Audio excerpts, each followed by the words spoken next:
NTV time, जनता की बात जनता के साथ।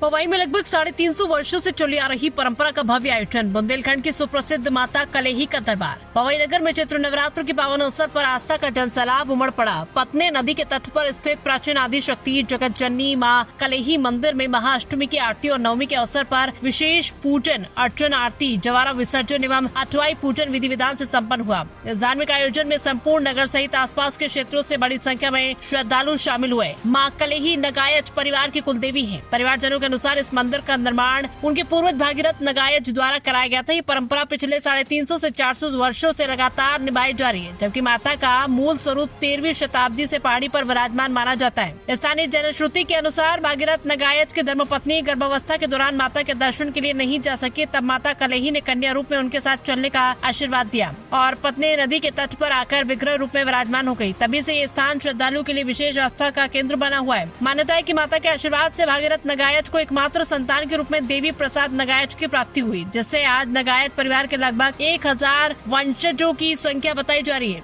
ये परिवार आज भी रामनवमी के दिन जवारे विसर्जन की परंपरा को पूरी श्रद्धा के साथ निभा रहा है। हमारे पूर्वजों द्वारा स्थापित ये परंपरा सैकड़ों वर्षों से चली आ रही है। माँ कलेही की कृपा से हमारा परिवार निरंतर बढ़ा है और हम सभी हर वर्ष विधि विधान से पूजन एवं जवारे विसर्जन करते हैं। ये हमारे लिए आस्था और गर्व का विषय है।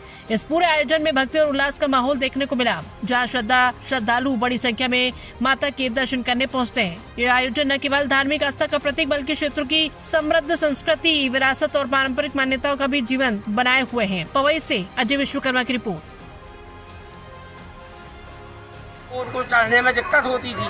जब 9 माह का गर्भ हुआ तो उनकी माता मैं तो नहीं आ पाऊंगी, तो फिर माता जी ने स्वयं कहा कि चलो मैं पीछे पीछे आती हूँ, और वो उतरती आई, कन्या रूप में चली आई माता। चमक उनने देखा नहीं पीछे, और यहाँ के आके वो रुक गई नदी के पास। उनने देखा कि आती है कि नहीं, और जब जैसे देखा तो उनका विग्रह यहाँ नदी के पतले नदी के किनारे माता जी का विराजमान हो गया, चलित मूर्ति है।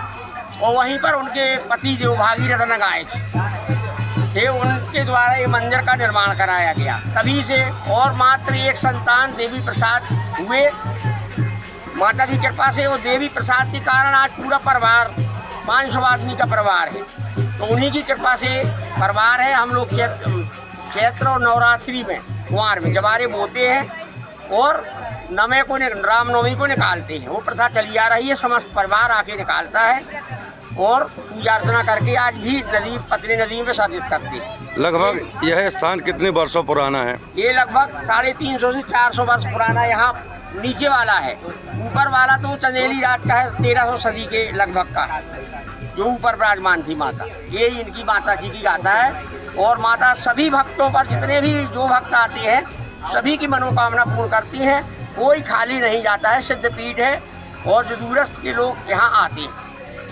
लगभग नगायच परिवार में आज के समय में कितने वंशज में है? समथिंग पूरे ही वंशज हैं वो 1000 जन बच्चे से 1000 करीब है। और सभी लोग बाहर भी रहने लगे, फैले हुए, लेकिन रामनवमी को जवारे निकालने सभी लोग आते हैं।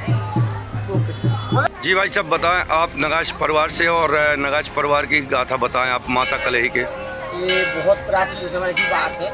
नगायच परिवार की जो बूढ़ी माता जी थी, वो तहसील कार्यालय के पास जो पत्थर छाई कहलाती है, पुरानी बिल्डिंग बनी है अभी भी, चंदेली राज के समय की, वहाँ निवास करती थी। तो वो प्रतिदिन भाटे पर, माता कलेही का प्राचीन स्थान भाटे पर, हनुमान भाटे के सीढ़ियों के ऊपर था, वहीं पर वो सेवा पूजा करने के लिए जाती थी। उनको 60 साल तक कोई संतान नहीं थी, तो 60 साल की अवस्था में उनको संतान हुई थी माता की कृपा से। और जब 9 माह की वो